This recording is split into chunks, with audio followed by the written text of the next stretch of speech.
Hey, Julia. Have you given some thought to us living together? I'm still in good health now, but it's been 3 years since my husband passed away. Considering the future, I think it might be good to start living together sooner rather than later. Good evening.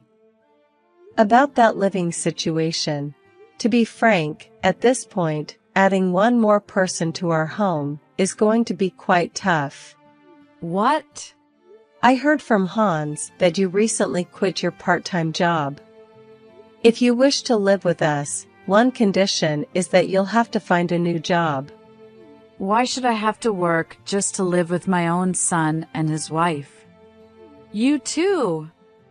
Having the nerve to say such things while being supported by Hans.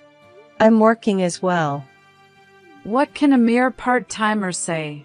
No, I'm full-time. And besides, the reason I quit my job was with the premise of living with you. It would take me an hour just to get to my part-time job from your place. So, I had no choice but to quit, right? There might have been other ways, like getting transferred to a sister store or something. Enough. The living together is decided. Living in your current one-bedroom apartment won't work for 3 people, so you need to buy a house or a condo right away. Or lease a larger rental property and move in as soon as possible. Please don't make decisions on your own. It has to be at least a 3-bedroom house. We didn't agree to live together.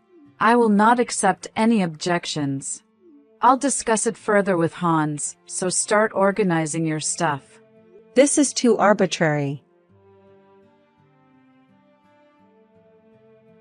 Mother, did you send a resignation notice to my workplace? Oh, they received it.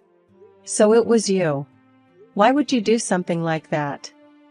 Now, you have no choice but to live with me. No, that resignation notice is invalid. What? Of course it is. It's obvious it wasn't submitted by me. By the way, do you understand what would happen if I really did resign? There's no need to rush. You can find another job once we move. Becoming a full-time employee might be a bit difficult, but you can easily find part-time jobs.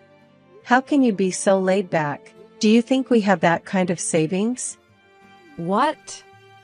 I've told Hans numerous times, instead of not considering earning more than he is now. I want him to think about the future and focus on his work. If you want to live with us, that's the starting point. Julia, were you such a spendthrift? What? You should be able to live comfortably with Hans's income, and yet you're still not satisfied. Do you know how much Hans earns? Of course, I do. I heard it directly from him. Do you really believe that we could quit our jobs and live comfortably with that amount? Yes, of course. Especially if you get rid of your spending habits. I've been nothing but frugal. With Hans's income, I can't imagine why you'd need to save. Mother. Is there some misunderstanding here? Are you sure about Hans's income? I told you I heard it from him. Are you sure you're financially savvy? That's you who should be asking that. I believe I have a perfectly sound understanding of money. Good heavens. Your imprudence. I'm going to have a serious talk with Hans. By the way, Hans is always at your house, isn't he? Yes, I'm keeping him here. Why won't he respond to any of my messages? To keep you out of the living arrangement discussions. Don't just decide things without me. If we respected your opinions, we'd never make any progress. I'll contact you once everything about the living arrangement is decided. That's not acceptable. Once we start living together, get ready for some wife training. Hey sis, long time no see. Got a minute? Oh, Rick. It's been a while. What's up? I'm currently planning to return home temporarily from my assignment. Oh, really? Well, someone broke into my house. What? What are you saying? Well, I was planning to do some maintenance on my house this weekend. It seems like someone has moved in. What? You have to call the police. Yeah, I was going to. But when I asked the neighbors, they said they were greeted with a "we've just moved in a week ago." And they identified themselves with your husband's and mother-in-law's names. What? I didn't believe it. I thought I should check with you, who holds the spare key to my house, before reporting it. Do you have any idea? Just a moment.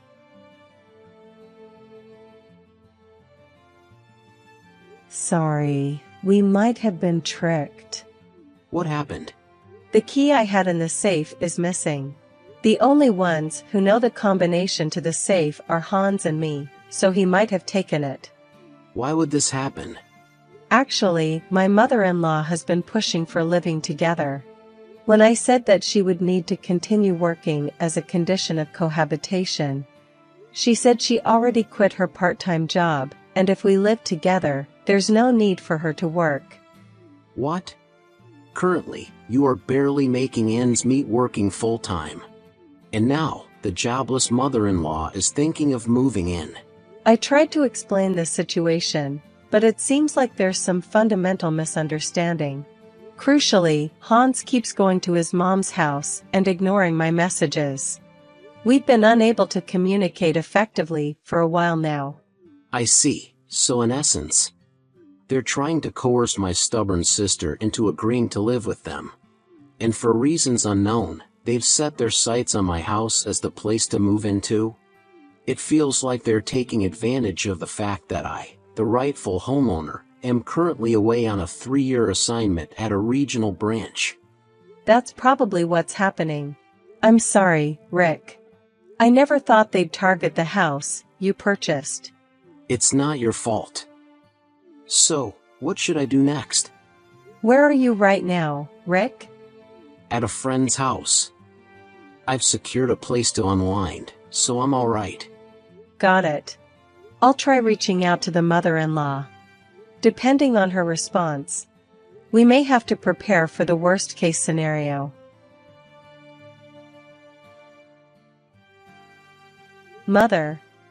It appears you've moved. Where to? Oh, Julia. I was just about to contact you. Is it correct to assume that Hans has accompanied you to your new place? Yes. You're too unreasonable and stubborn. I decided to discipline you before living together. I don't recall doing anything warranting such discipline. Are you still insisting on that?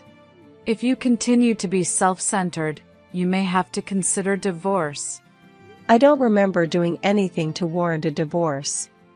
Enough is enough. And Hans, who's been taking care of you? Oh, so you're suggesting that I'm the one being taken care of? Indeed. A wife who can't appreciate her husband earning $7,000 per month is unnecessary. What? $7,000?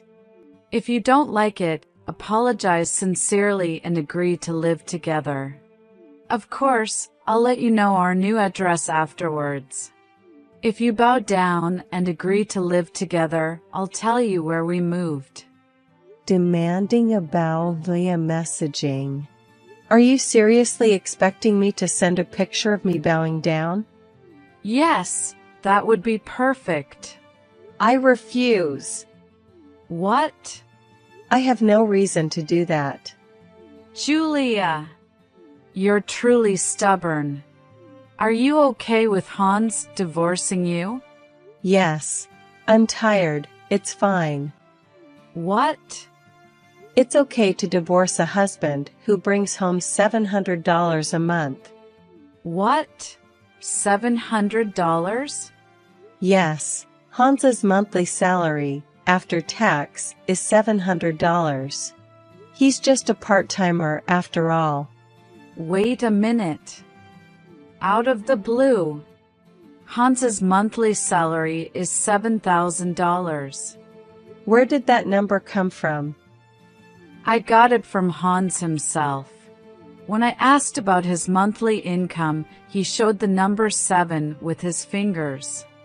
So, he didn't verbally say $7,000. Ha! Maybe you misinterpreted the 7 as $7,000 because $700 seems implausible. But the fact remains that Hans's take-home pay is $700. And to stir up such a fuss over this, I don't need such a husband anymore. Oh, really? I don't need a lying wife either. Well then, let's go ahead and divorce.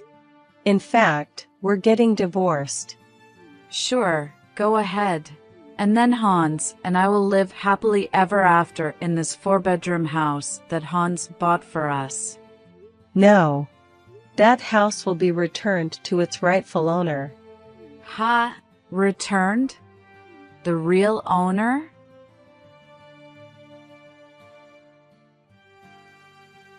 Julia! What the hell is going on? Your brother just came here and told us to get out. Ah, so he came, huh? What's all this about? That house was bought by my younger brother, Rick. Ha! Rick had a dream to own his own home from a young age, and worked part-time jobs hard since his student days. He bought his own home at 26, even though he was still single. The house you and Hans moved into without permission, that's the one. What are you talking about? Unfortunately, when Rick was finally ready to move in, he was suddenly relocated to a regional office for 3 years. During his absence, I was holding on to the spare key as I live in the neighboring town. But it seems that Hans has taken the spare key. I don't know what you heard from Hans, but from my brother's perspective, who is the real homeowner, when he came home for maintenance, like mowing the lawn or cleaning the house, someone else was living there. It's only natural he would ask you to leave. What am I supposed to do? Why don't you just leave quietly? It's clear that running away or refusing to leave won't end well. Well then, you tell your brother to give this house to Hans and me immediately. Huh? As bride's brother, he should listen to what the married family says. What you're saying is outrageous. Hans and I are no longer a married couple. Ha! I just submitted it to the city hall a little while ago. The divorce papers. Ha! But Hans hasn't filled it out yet. No, he already filled it out a while ago. What do you mean? Hans quit his job at his company without consulting me 6 months ago. Oh well, what's done is done. He quit his job, so for a while, I decided to work full-time. During that period, I expected him to diligently search for a job while taking on part-time and day labor jobs. However, there was no sign of job hunting even after a month had passed. He'd occasionally take on a short-term job or a day labor, and the rest of the time he'd just laze around. Seeing this, I made him sign the divorce papers with a promise that if you couldn't secure a job in the next 5 months, we would divorce. The deadline passed, and regrettably, we ended up divorcing. So, the story about Hans only making $700 per month, that's true? Why don't you ask Hans himself directly? I'm divorced now, so I have no interest in meddling with your financial affairs anymore. Well, by the way, it seems like my brother has reported you to the police. Police? Of course. You were squatting in someone else's house. Please leave my brother's house as soon as possible. That's all I want to say. Julia. Excuse me.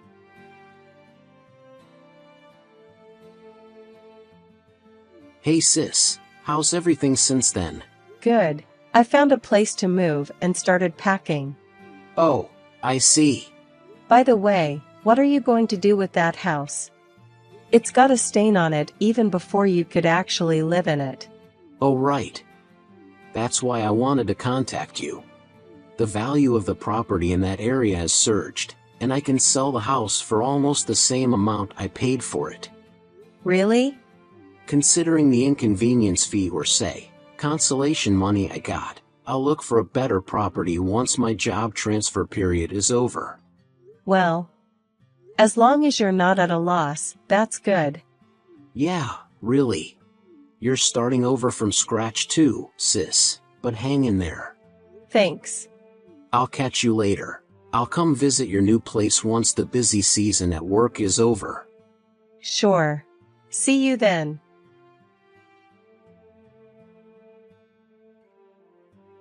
After that text, my mother-in-law and Hans were taken away by the police. And her uncle, who came to pick them up from the countryside, took them back with him. Apparently, my mother-in-law was lied to by Hans that I bought the house. And since she misunderstood his monthly income of $700 as $7,000, they had a huge fight every day. Her furious uncle hit Hans with a "get a job" fist, and he finally started looking for one. Thanks to that, peace returned to my surroundings. Moreover, I was offered a full-time position from the place where I had been working full-time, which allowed me to start a stable life after divorce. As a side note, my former mother-in-law caused a ruckus at my old apartment just before I moved, and the landlord claimed damages from her. But that's a story for another time.